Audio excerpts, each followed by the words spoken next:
Students, हम बात कर रहे थे solution of homogeneous linear equations की, ठीक है। और हमने ट्रिवियल सोल्यूशन को तो डिस्कस कर लिया था, मतलब कि जब हमारे पास कोफिशिएंट मैट्रिक्स जो हमारा बनता है वो अगर नॉन सिंगुलर होगा, मतलब उसका डिटर्मिनेंट जीरो नहीं आएगा, तो हमारा जो सोल्यूशन होगा वो ट्रिवियल होगा। मतलब उसमें हम बगैर किसी कैलकुलेशन के एक,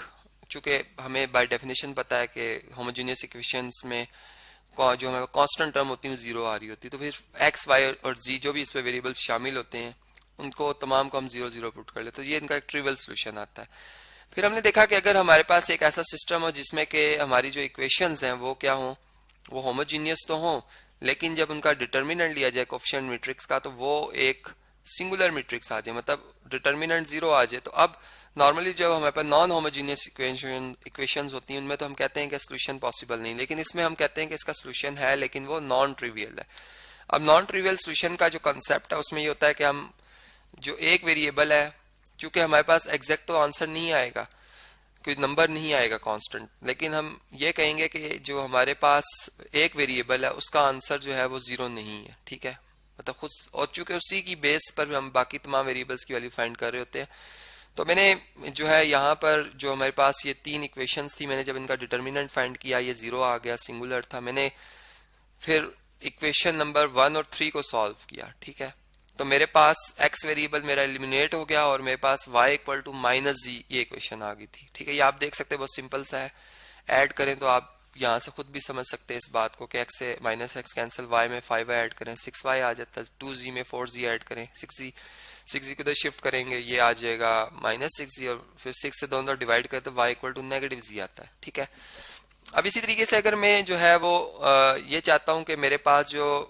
एक्स वेरिएबल है अगर उसकी वैल्यू निकालनी, मैं वाई को एलिमिनेट करना चाहता हूं, तो मैं अगर इक्वेशन 1 जो है या 2 यूं भी कर सकते हैं, मतलब आपकी मर्जी, इक्वेशन 1 में से अगर आप इक्वेशन नंबर 2 को सब्ट्रैक्ट कर दें, ठीक है,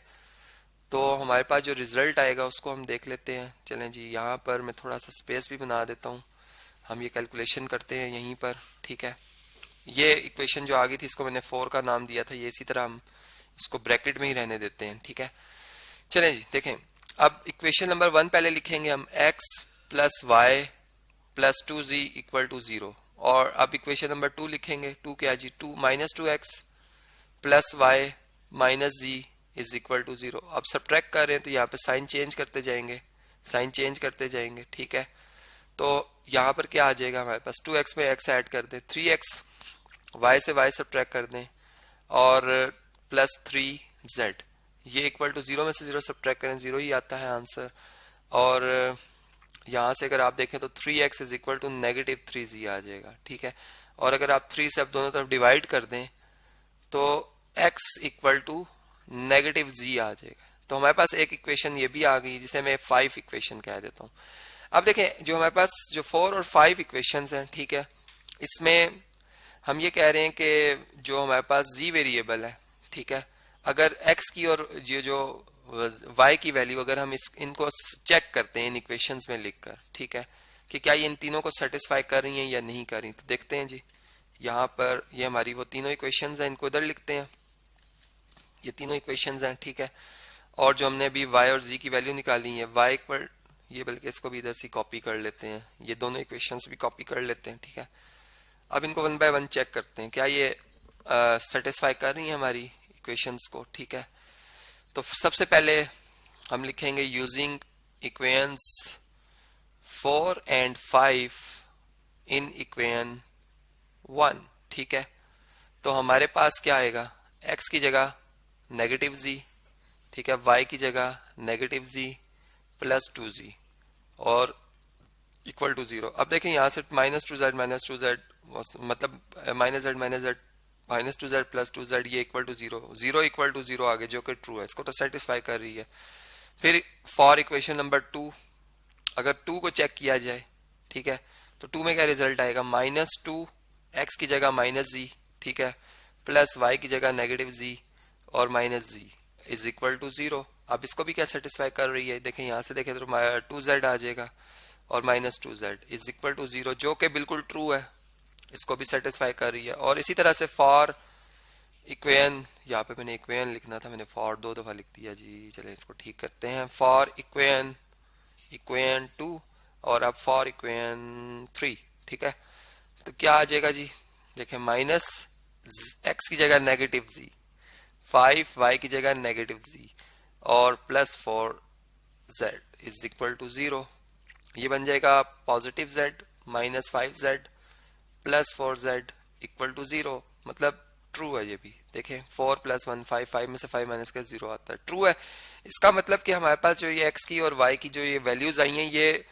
ये तो आइडेंटिटी है, मतलब कि आपकी एक ऐसी इक्वेशन जो कि फॉर ऑल वैल्यूज ऑफ जो वेरिएबल है उसके लिए ट्रू हो जाए, तो हम कहते हैं कि ये तो हमारे पास क्या है, एक आइडेंटिटी है। तो इसका मतलब कि अगर x भी नेगेटिव जी के इक्वल है और y भी नेगेटिव जी के इक्वल है, ठीक है, तो इसका मतलब कि अगर z जो है इट सेल्फ अगर t हो, ठीक है, इफ z जो है वो t है और t जो है बेसिकली वो एक रियल नंबर है, ठीक है, जिसके लिए हमारी जो ये इक्वेशंस हैं वो तमाम ट्रू हैं, ठीक है।